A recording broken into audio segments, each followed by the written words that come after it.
So Leigha here. I decided to film this video so that I could give you a digital virtual book tour of my new book, my first published work, and kind of tell you what it's about, show you the pages, walk you through kind of the layout, the expectations before you buy a copy, and to also answer some of your questions. So I had friends, co-workers, some of you that RSVP to the event. All of you had really great questions for me, and what better place to answer those questions than in a video on Facebook so that you can watch them on your own time and kind of get to know me a little better. So originally I was freaking out over filming this video. I was like, what do I wear? How can I look thinner? Where do I need to film it? And then I was like, I don't want to be somebody I'm not. I don't want to be fake in front of you. Obviously, I still have a full face of makeup on, but I didn't want to try to dress up and put myself in heels or a suit or, you know, something that I wouldn't wear on a day-to-day basis. So this is me. This is what you get, like it or not. Most of the time on the weekends or on a Friday at work, you'll find me in jeans. These are my favorite boots. Love these. And probably some plaid or a Nashville t-shirt. I have like 20 of these. So this is me, real comfortable. Right now, I know you probably see the curtain blowing in the breeze. I am on the balcony of our apartment. There's a lot of great light out here. It's a comfortable day. It's still kind of chilly, but not freezing like it's been being here in Nashville. This is one of my spaces in the house that is specifically mine. I don't let people sit in my egg chair swing. I don't let people out here usually at all unless I'm out here. This is my spot, this is my space, this is where I come to read, think. If I had a bad day and I need to write and it's not freezing or raining, I'll come out here and I'll write. I have been known to sometimes fall asleep in this chair in the summer or the springtime, curled up with a blanket. This is my spot that I'm letting you into. This is my space. And what better place for me to film this video than in my space? So I hope that I still have your interests and I haven't lost you already. This is my first video, so don't expect it to be anything wow or super exhilarating. I'm not 100% sure how it's going to go. I am only going to record this once. I'm not going to go back and record it again and again and again. So basically the first thing that I want to do is I want to walk you through my book. I'm not going to be doing any book readings today. I would rather wait and hear what you have to say when you read it yourself than hear me read from it. But so my first book is part of a series that I'm writing, and it's called The Collective Works. The Collective Works is a writing series. So volume 1, each volume actually will be focused on a different area of writing. Volume 1 specifically focuses on creative writing pieces. And what I mean by creative writing pieces, descriptive freelance pieces. Some of them rhyme, some of them don't rhyme, but they're written in kind of a poetic style. So it flows like poetry, it reads like poetry, but it's not necessarily poetry. But that's the best way I can classify it, is poetic creative writing. So these freelance pieces, there are about 26 of them in the first volume. I was going to wait and do a thicker book. As you can see, it's kind of thin. I decided to go ahead and release the 26 that I had because I got so excited, basically. I got really thrilled to see what the writing process is going to look like, what the publishing process is going to look like as an indie self-publisher. And they call us that because this is the new age of publishing, where the writer assumes the roles of the publisher. So that means I don't have an agent. I don't have a publishing company that schedules book tours or book signings for me. I don't have someone standing on the other side of the camera right now filming this video. I do everything myself. I do the promoting myself. I do the social media branding myself. So everything that you'll see is me kind of finding my way to make my publishing dreams a reality. So back to this book, the first volume, like I said, focuses on the creative writing pieces. There are 26 of them. When I first published, this is the first printing, first edition. And when I first published this, everything looked great in the proof. And then I got the book and I realized my title page and my copyright page are backwards. How'd that happen? I don't know how that happened. I was under the impression that when I received the proof, they were in the right order. So I did have to do a second printing so that I could correct that. And then when I got the second printing, I realized that I gave them an old cover version with a spelling mistake on the back. So that was mistake number 2. So if you have the first edition, first printing of the paperback, I apologize for the spelling mistake on the back cover. It's since been corrected. And I apologize that it looks more like a brochure than a book, but that's something I can honestly say I didn't like. So when I physically received my author copy, it had been about a week and a half since the book had been on sale already. So I didn't actually know what the physical book looked like until after 5 or 6 copies had already sold.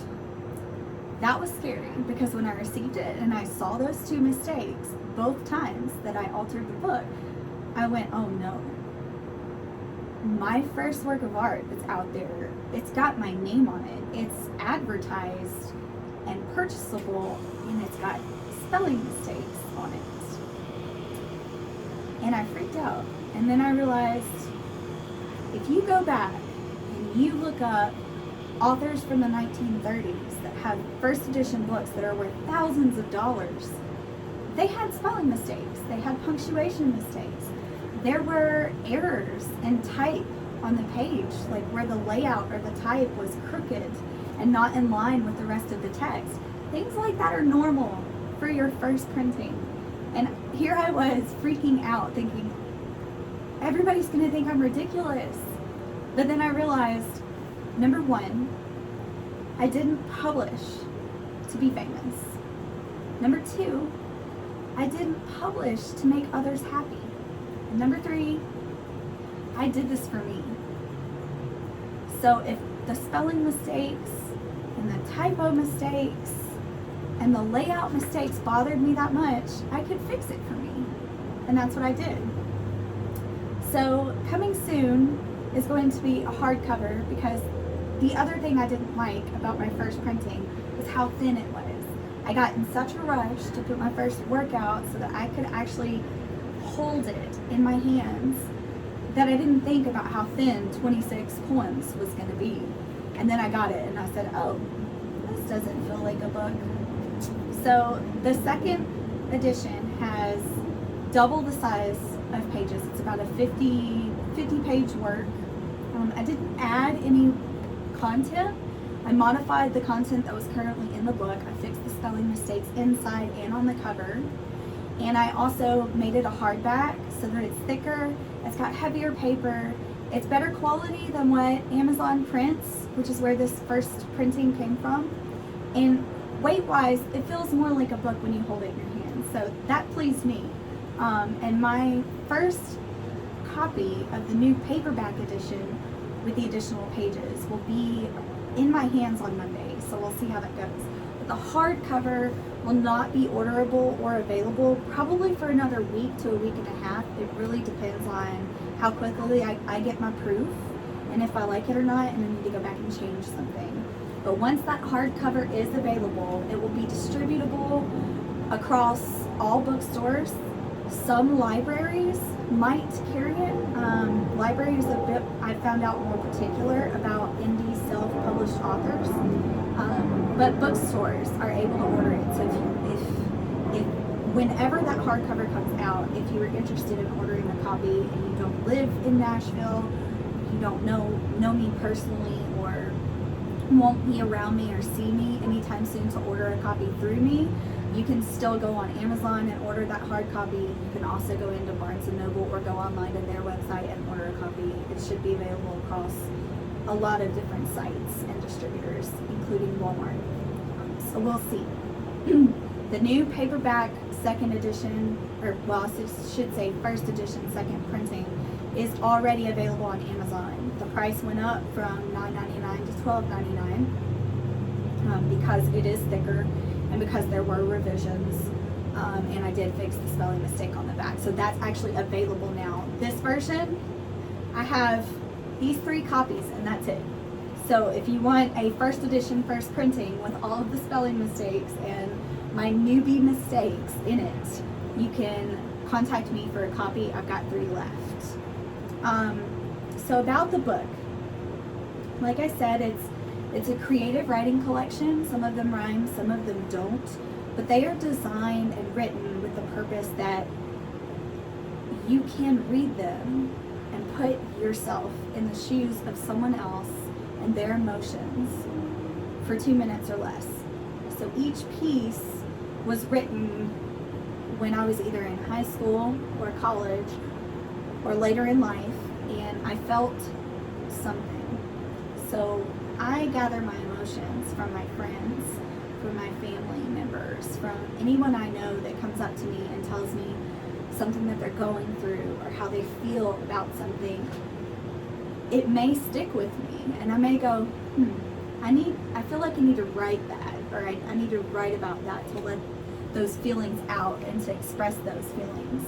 So with that comes me sitting down either out here or at my writing desk, or when I was in school at my actual desk, and I would take out a sheet of notebook paper and I would start on the first line of the piece of paper and I would write until the very end of the front page. I would never write more than a page. I'm not a big fan of writing on the back of paper, but it would be about a 1 notebook page sheet of creative writing pieces. Those pieces are in this book. They are kind of dark. A lot of times when I would write to get out negative emotions I was feeling at the time. So I compare my style of writing to Edgar Allan Poe. And some of them are dark. Some people may be like, oh, those are emo, or that's a little too dark for me, that's depressing. That's completely your opinion, and that's fine. You know, one person's trash is another person's treasure, and vice versa. But when I was writing these at the time, I wasn't writing thinking I'm going to get these published. I was writing to make myself feel better, or to make someone else I knew feel better. So now that I've decided to publish these, I hope that if you are somebody that I knew that went through these experiences, that you can relate to it, and that there'll be something that you can hold dear to your heart like I do. I am not going to go through here and read anything from the book. I'll let you make your own opinions when you get a copy. But if you have any questions about the content in the book, you can contact me. You can comment on this event page below. But that kind of leads me into the second half of this video. So for the next 10-15 minutes, I'm going to walk through the 20 questions that I received from you guys. So I had some coworkers, I had some friends, I had one family member, and they all had questions, but not all of you were going to be in town this weekend to watch the video. So that's one reason I decided not to put it on Facebook Live. Another reason I decided not to put it on Facebook Live is because I don't want that kind of stress. I do tend to stress easily, so I try to put myself in situations where I won't feel the need to be that way. And being on a live video, I don't necessarily know that I'm ready for that, because it's kind of like when you see the light blinking, it makes you anxious, or at least it makes me anxious. So this is a pre-recorded video. I will upload it to the Facebook event page. It'll be available on my page's Facebook video section, and I will also post it on my YouTube page. So it'll be there permanently unless all of these social media sites go down. But hopefully you'll be able to see the answers to the questions you submitted. if you did not submit questions and you still have some after this video, feel free to message me and I'll answer them for you. I'm not going to name names out of respect for privacy of the people that did submit these questions. Some people like to be mentioned, some people don't. So to keep it simple, I'm just gonna state the questions and I'm gonna answer them the best that I can. I don't have pre-recorded answers to these questions. As you can see, they are written on index cards, just the questions. So I'm actually gonna be answering them here in front of you now. Can you tell me more about yourself? I think I pretty much just gave a lot of background on myself, but I guess we could start with my personal hobbies. So outside of writing, I love to design. I like interior decorating. I also do photography on the side. And I have, just a little bit about me. We have one cat and one dog. Our cat's name is Cannoli. You've probably seen him in many pictures or videos that I post on Facebook. And then our dog's name is Chewy. Don't really have a whole bunch of pictures of Chewy. He's new to the family and he and I are still learning to get along. But yeah, so that's my little family. And then there's Dawson. I can't really think of anything else to tell you at the time. But if you want to know something else, just message me. What age were you when you started writing seriously? Probably about 9th grade, so I guess that would be 13, 14 years old. As I started reading more and experimenting with different books that I liked or didn't like, I realized, oh man, I love storytelling and I want to write my own. So I started experimenting with that and writing stories, writing poetry, writing poems, and then I realized, hey, I really like this and it makes me feel better. So I think that's why I started writing, but I got serious when I was in high school and I started having teachers read my work or friends see and read my work, and then I got published in our literary magazine, and I think at that point I started to take it more seriously. I'm sorry, 1 second.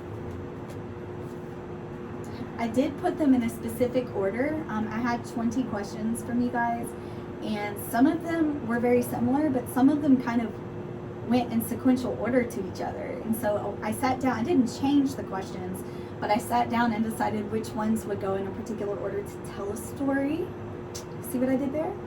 And so that's kind of why I'm looking through here, I'm looking for the numbers. What made you want to write in the first place? So I kind of just answered that one, reading more. So when I was in the 5th grade and I read a lot of books, some fiction, some nonfiction, I realized fiction was what I gravitated towards. I liked the idea of telling a story that wasn't necessarily true or realistic, but it kind of took me to a certain place, and I realized I wanted to write my own.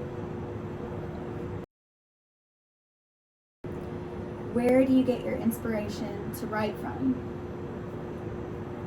Everywhere.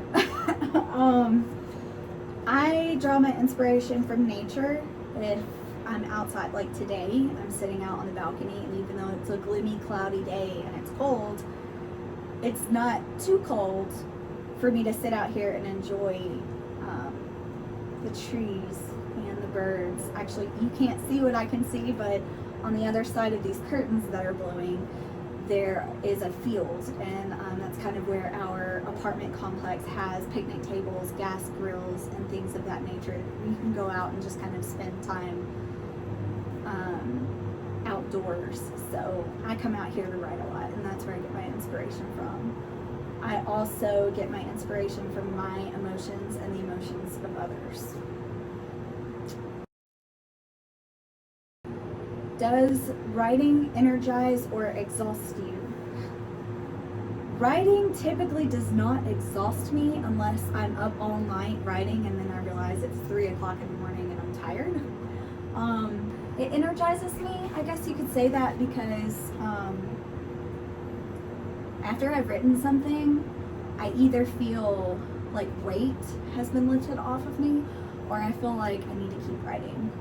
So I'll write another piece. So sometimes I'll get in those flows where I'll write one piece and it's not enough, and I'll write another one. But I definitely, unless it's something that I realize I need to trash and not continue with, it does not exhaust me.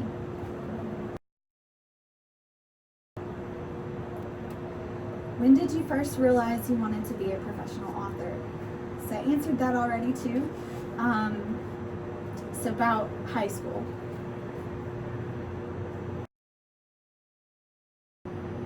What surprising or unusual things influence your writing?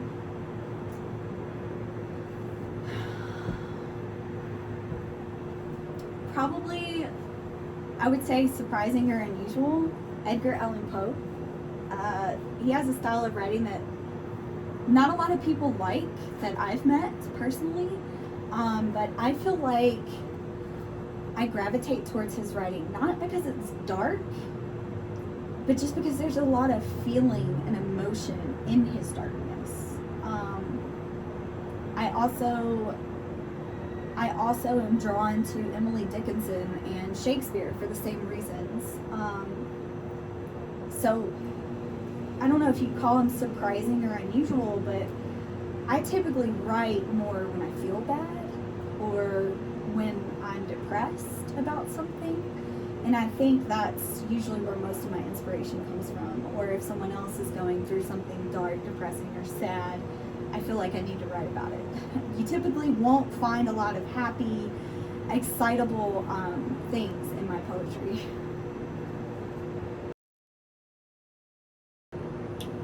How hard was it to self-publish your book? Okay, it was not hard. I at first went through Amazon KDP Publishing. That's Amazon Kindle Direct Publishing. And KDP makes it fairly simple for you to go online and upload your work and enter all of your information for not only yourself, but also for the book and the works of art that you're publishing. They also make the print-on-demand process pretty seamless. And they do have editors and writers available to help you if you need them. I actually had somebody write my bio for me because I don't feel comfortable writing about myself. But the process was not hard. It was just a very large learning experience for me, and still is. I mean, it's only been about a month. If you could do it again, would you do anything differently? If you're talking about the publishing process, yes. So I mentioned before that there were a lot of mistakes with my first paperback. So the first thing I would do differently is double, triple, quadruple check my work before I hit submit. Even when you think you've caught all the mistakes, you probably haven't. The second thing that I would probably do relates to number one. I would most likely have, if I could do it again, I would most likely have hired an editor from somewhere, whether it be an online editor I could work with, someone I knew that I could physically go talk to, or someone, maybe a teacher that I could have emailed my work to. I definitely, if I could do that part again, and probably for my next book, I will hire an editor. There are a lot of things that you miss when you look at them yourself. What was the hardest part of the self-publishing process? Promoting and branding. I can definitely say that hands down. I'm used to branding social media because I had to do that for my photography business, but it's a completely different story when you've got a published work of art on the shelf, whether it be online or on a physical bookstore shelf. Your name is in print, in writing, somewhere. And that's kind of a scary thought. And one of the reasons that I didn't want to publish right away was I got stressed about it. I started thinking, do I want to put myself out there like that? Do I want to put myself out there for risk of cyberbullying or comments or reviews that people hate my work? You know, I write to make myself feel better and to make myself happy. Do I really want to take the chance of someone hating it? And then I realized I I really don't care. I'm doing this for me.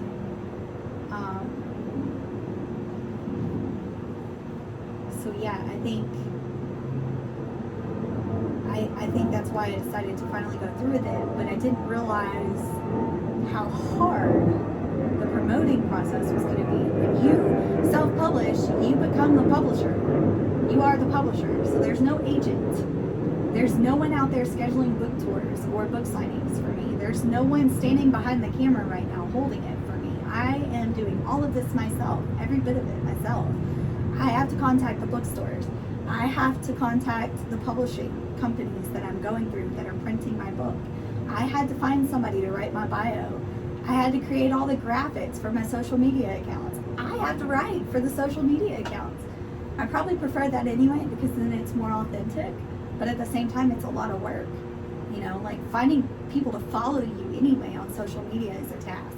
But when you're trying to do it as a public author or any kind of public figure or brand, it can be difficult to get someone's attention. If you're still sitting here right now watching this video, that's great, but there's no guarantee this video is going to have views. There's no guarantee that anybody's going to like the content. There's no guarantee that I'm not going to get negative feedback from it. You just never know, and I think to me that's the hardest part of self-publishing.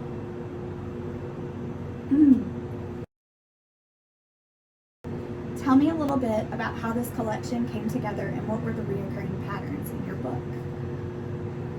The reoccurring patterns are probably two things: the loss of a loved one or the death of a loved one. Those are the two patterns I write about a lot because, like I said before, I write whenever I feel something or whenever someone I know feels something.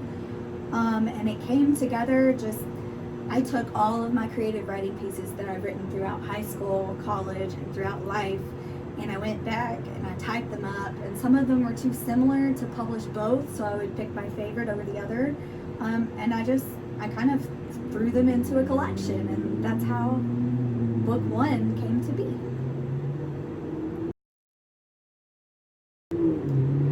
What kind of format is it in? Are there chapters or essays? There are not chapters in the book. I kind of wonder if moving forward I'll do a table of contents where I'll have, so book 2 is probably going to come out in a few months, and I'm debating over whether or not to do chapters or whether to do, since it is a collection of writing, whether to just do sections of what the writing's about. So if it's loss of a loved one, then you could look at the table of contents, find loss of a loved one, and flip to that page. The same thing if you're writing about nature, you could flip to that section about nature. But this current book, for book 1, it is not written in chapters, and it's not written in essays. Like I said, they're descriptive writing pieces that are 2 minutes or less, designed to put you in the shoes of someone else.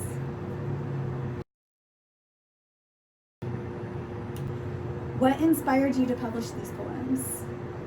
So I kind of answered that already, but I feel inspired just by my own personal drive to do something with my writing. So I'm not doing this for anyone else. I'm not doing this to become famous. I'm not doing this to be gathered in riches. That's actually pretty unrealistic. If you're going into publishing a book or becoming a published author, you can't go into something like that with the idea that you're going to be famous or that your work is going to make you millions of dollars, because you're going to be set up for quite a disappointing experience if you do that. I have sold some sales on the Kindle ebook version. I've also sold some paperbacks, and I'm probably going to sell some hardbacks, I hope, whenever those come out and are released in a couple of days. But I don't go into it with the mindset of, oh, I have to sell this many copies at one time. So what inspired me to publish these was definitely not the financial aspect of it or the publicity aspect of it. I think I did it more for myself so that I could know that dreams are accomplishable. Don't ever let anybody tell you that you're dreaming too big or that you need to get your head out of the clouds because you're not being realistic. I mean, I still live a full-time job Monday through Friday, 7 to 4, but writing is my passion, and even though it's my passion, I decided to publish because that's something I always wanted to do, so that I could know that I can do it.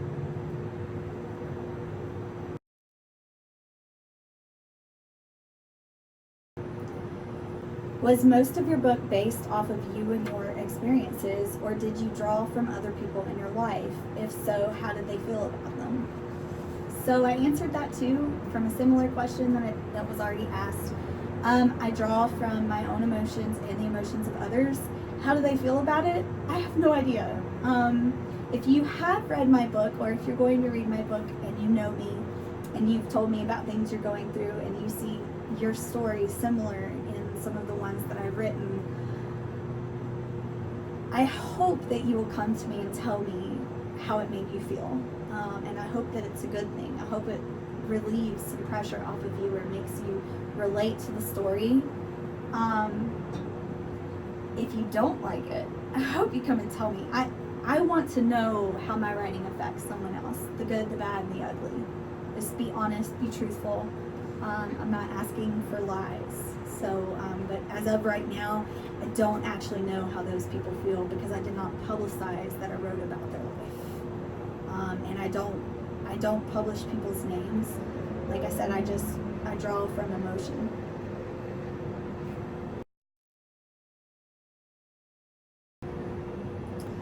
Do you feel any differently towards the subjects of this collection versus before you wrote?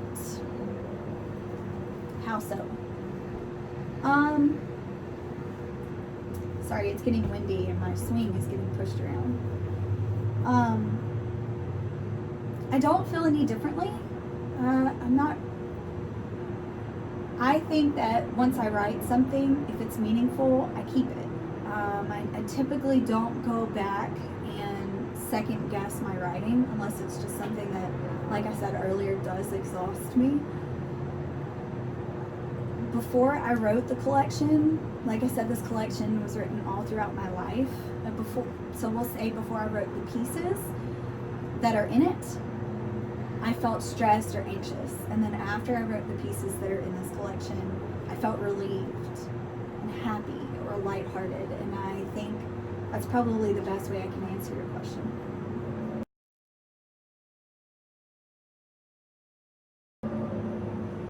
Do you want each book to stand on its own, or are you building a body of work that connects between each book? So with the collective writing series,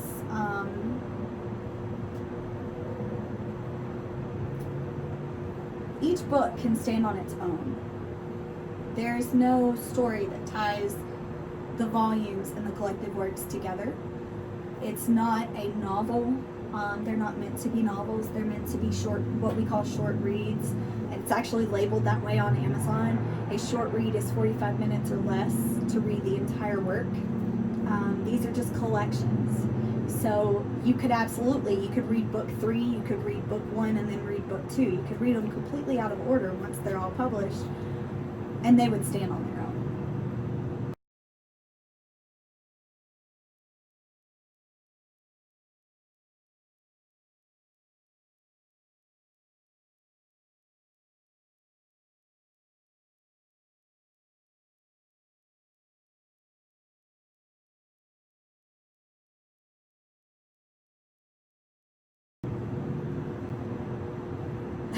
What I just said kind of leads into this next question. This book is labeled as a short read on Amazon.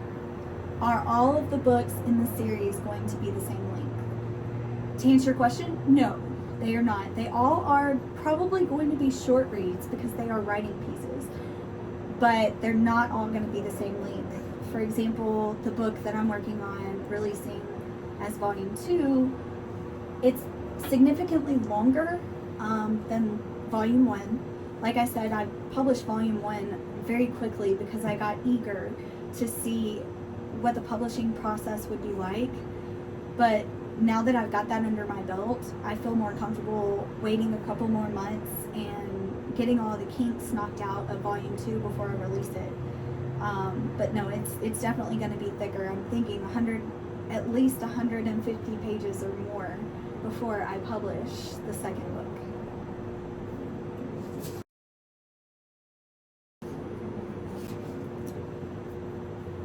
think you'll combine your photography and writing into a joint project? That's an interesting question. I honestly had never thought about it before. They do have photography books out there where they range from the writer either giving advice on photography, taking shots, the perfect angles, and then they just have books out there. It's literally you flip page to page and it's the photographer's images. So that's definitely something to think about. I'll let you know. If you could tell your younger writing self anything, what would it be? Your dreams are attainable. And I say that because there were a lot of people when I was younger that told me I was not being realistic and that I needed to rethink my dreams and my goals. But if I could go back and talk to the younger writer in me, I would tell me your dreams are absolutely possible, and if you are determined, you can accomplish anything. So that brings us to the end of the video book tour. If you have any questions that you didn't get to submit, like I said, just send me a message on Facebook. You can send me a DM on Twitter. I do check those. I hope that you go out and you purchase a copy. The first edition second printing of the paperback is now 47 pages, and it is available on Amazon for $12.99. The ebook is exclusive to Kindle, so if you've got Kindle Unlimited, you can read it that way, or you can buy it for $7.99. You can also loan it to your friends and family if they want to read. And the hardback version will be available for about $20. It's probably going to be between $19.99 or $23.99. It really just depends on the publishing costs for the hardback. But it should be available within a week to 2 weeks, depending on if I have any revisions. So keep an eye out for that. And until next time, I hope you guys have a wonderful weekend and enjoy the rest of your Saturday. And thank you for tuning in.